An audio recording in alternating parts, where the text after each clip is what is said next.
Saksi ahli bahasa gemetar dan panik. Di penutup sidang hari ini, Rabu tanggal 5 Mei 2021, ada hal yang menarik. Saksi ahli linguistik forensik, Profesor Dr. Andika Duta Bahari SPD MHum, dosen linguistik pasca sarjana UPI, saat ditanya IBHRS dengan suara tegas, dia gemetar. Dan saat ditunjukkan KBBI, Kamus Besar Bahasa Indonesia, dia panik. Lalu saat HRS tanyakan dari rujukan mana onar diartikan oleh saksi ahli bahasa tersebut sebagai resah, cemas, dan galau. Karena dalam KBBI arti onar adalah huru-hara, gempar, keributan, dan kegaduhan. Sedang keonaran artinya kegemparan, kerusuhan, dan keributan. Adapun mengonarkan artinya adalah menghuru-harakan, menggemparkan, dan mengacaukan. Maka spontan saksi ahli mengaku polos, itu menurut saya, Bib. Depan saya ada KBBI. Saya mau tanya, apakah Kamus Besar Bahasa Indonesia ini menjadi rujukan di dalam memaknai suatu kata? Tidak mesti. Tidak mesti. Ya, coba dijelaskan. Tidak mesti ini bagaimana? Pertanyaan saya sih bahwa apakah KBBI ini sah menjadi rujukan atau tidak? Dalam konteks bahasa Indonesia. Ya, Bu. Baik. Keonaran di dalam KBBI ini diartikan satu, huru-hara dan gempar. Yang kedua, itu diartikan keributan dan kegaduhan. Nah, pertanyaan saya, tadi kan Anda mengartikan onar itu resah, galau, gaduh ya. Nah, yang saya mau tanya nih, yang tidak ada di KBBI, Anda kan bilang resah. Pertanyaan saya, buku apa yang menjadi rujukan Anda, karangan siapa, halaman berapa yang mengatakan onar itu artinya resah? Sebab di KBBI nggak disebut resah. Saya minta rujukannya. Anda seorang ahli, dia harus punya rujukan, dia harus punya teori siapa yang dipakai. Anda tidak boleh buat teori sendiri sebagai ahli di ruang sidang ini. Baik, silakan. Saya sebutkan rujukan yang digunakan contoh integrasi teori optimistik. Halamannya saya lupa ya. Itu apa? Bahasa Inggris, bahasa Indonesia? Inggris. Ini kan kita bicara bahasa Indonesia.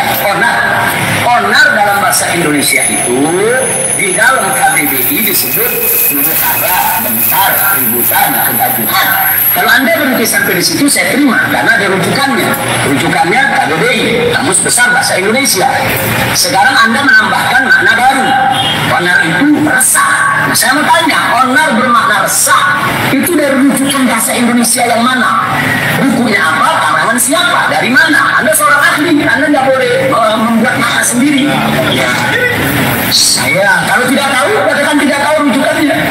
Saya tidak hanya baca buku bahasa Indonesia saja yang makanya saya tadi katakan ada terminologi sosiologis dan saya mengatakan onar ini sebetulnya terminologi sosiologis ya.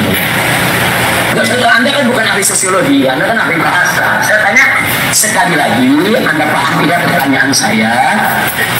Onar diartikan resah, itu rujukannya kemana? Kalau tadi Anda mengatakan onar itu diartikan kegaduhan, rujukannya ada di KBBI disebut. Onar diartikan huru-hara, di KBBI disebut. Onar diartikan resah, ini di KBBI tidak ada. Saya mau tahu Anda sebagai ahli, dari mana Anda bawa itu kata resah? Tadi saya sudah mengatakan ya, saya menemukan resah onar dikategorikan cemas itu dalam buku tentang teori. Ini bukan buku bahasa Indonesia ya, bahasa Inggris ya. Tidak menemukan dalam bahasa Indonesia. Dalam bahasa Indonesia nggak menemukan. Ya, saya menggunakan saya. Artinya itu pendapat saudara. Baik, silakan. Itu pendapat ahli. Artinya di sini tidak ada rujukan dalam bahasa Indonesia, rujukannya ke bahasa Inggris. pendapat saya. Pendapat pribadi ya. Terima kasih. Selanjutnya, IBHRS menanyakan lagi tentang makna masyarakat yang disebut oleh saksi ahli bahasa tersebut, bahwa secara kualitatif dua orang pun sudah disebut masyarakat.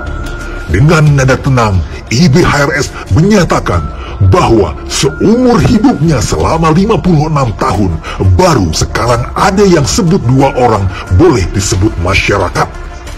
IBHRS pun kembali buka KBBI dan minta kepada saksi ahli bahasa tersebut untuk sebutkan rujukan ilmiahnya seperti judul buku, pengarang dan penerbitnya yang disebut dua orang sebagai masyarakat. Lagi-lagi saksi gelagapan dan dengan polos mengaku, itu menurut saya, Bib. Kita bicara masyarakat. Tadi Anda sudah jelaskan bahwa dua orang pun bisa disebut masyarakat.